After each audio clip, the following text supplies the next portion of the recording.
श्री गणेशाय नमः।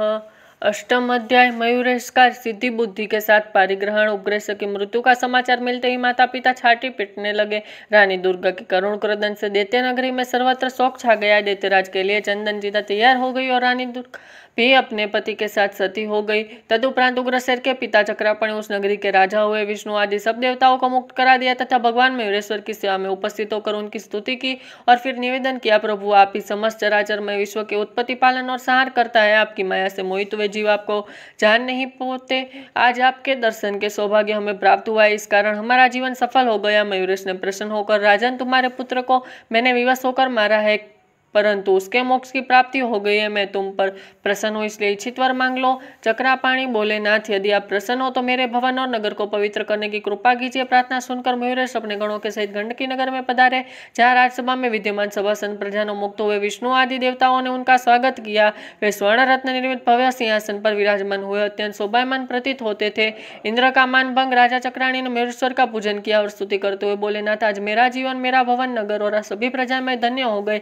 जिन परमात्मा के दर्शन अनेक जन्मों में तपस्या करने भी महर्षिगण प्राप्त नहीं कर पाते, उनका मुझे साक्षात दर्शन हो रहे हैं। तभी भगवान मयूरेश्वर की माया से मोहित हुए इंद्र ने कोपित होकर कहा, राजन तुमने सबसे बड़े बड़े देवताओं को उपस्थित में एक बालक की प्रथम पूजा करके अपनी मूर्खता का परिचय दिया है। चक्रपाणी बोला, देवराज यद्यपि आप रुद्र, सूर्य, वायु, वरुण, कुबेर, अग्नि आदि समस्त देवताओं को मेरे पुत्र ने हरा दिया, उसके भय से समस्त देवता, सिद्ध, गांधर्व, ऋषिमुनि आदि यत्र तत्र छिपे रहे। भगवान विष्णु तथा उनके न्याय देवता सहित बंदी बना लिए गए, किंतु परमात्मा मयूरेश्वर समस्त वीरों सहित मेरे पुत्र का संहार करने में समर्थ हुए।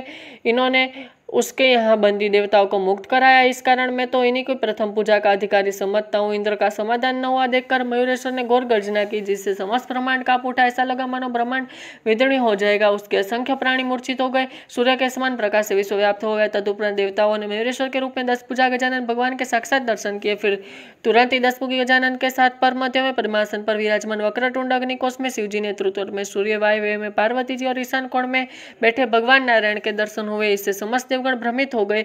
तब आकाशवाणी हुई, परमपिता परमात्मा गजानन ही 5 रूपों में प्रकट होते हैं। वे सभी विघ्नों के नाशक तथा देवता, मनुष्य, यक्ष, राक्षस, नाग सभी के पूज्य है। केवल इनकी पूजा से ही समस्त देव की पूजा संपन्न हो जाती है, इसलिए भेंट बुद्ध को त्याग करने की श्रेयस्कार है। तभी सब देवताओं ने भगवान मयूरेश्वर को ओमकार रूप का दर्शन किया, इससे उनका भ्रम दूर हो गया और सब उत्स्वर में मयूरेश्वर की जय बोलने लगे। फिर सभी देवताओं ने उनका श्रद्धा भक्ति सहित पूजन किया। राजा चक्रामणि ने भी उनका षोडोपचार पूजन कर स्तुति की। इसके अंतर नारद जी ने कहा, भगवान मयूरेश्वर ने प्रतिज्ञा की थी कि समस्त देवताओं को बंधन मुक्त कराने के पश्चात विवाह करूंगा। इसके वह प्रतिज्ञा पूरी हो चुकी है, तो अब सिद्धि बुद्धि का विवाह इनके साथ होना शेष है। तो कमलोद्भवन ब्रह्मा जी शीघ्र ही उस कार्य को भी संपन्न कर दे। ब्रह्मा जी प्रसन्न हुए और उन्होंने अपनी दोनों पुत्रियों का विवाह मयूरेश्वर के साथ कर दिया।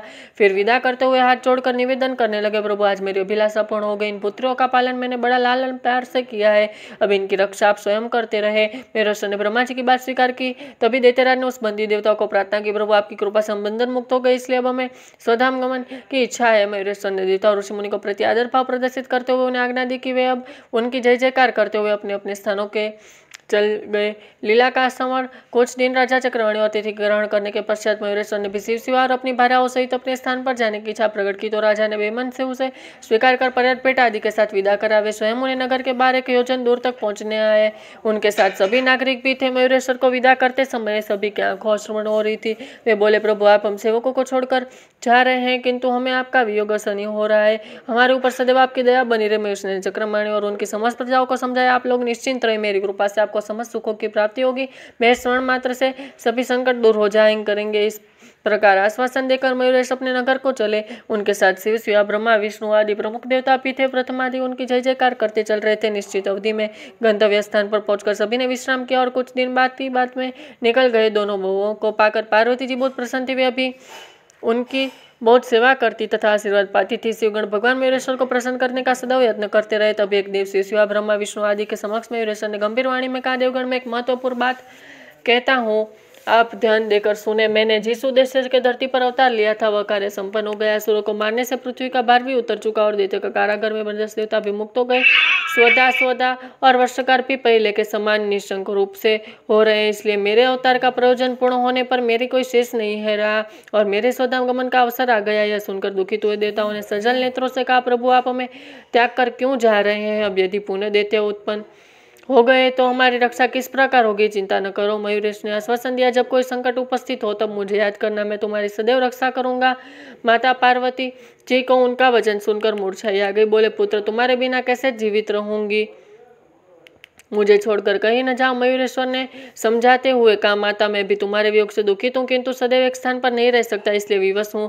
जब द्वापर में मुझे एक भयानक असुर को मारने के लिए अवतार लेना होगा, तब तुम्हारे पुत्र रूप में प्रकट होकर पुनः सुख प्रदान करूंगा। तभी षडानंद ने रोते हुए कहा, मुझे भी साथ ले चलो। इस पर उन्होंने अपना मयूर षडानंद को प्रदान करते हुए कहा, मयूरध्वज मैं सभी को अंतर में निवास करने वाला होने के कारण हृदय में ही सदैव विद्यमान रहता हूँ, इसलिए मुझे निरंतर अपने साथ समझो। ऐसा कहकर गणेश्वर वहीं अंतर्ध्यान हो गए। जय श्री गणेश।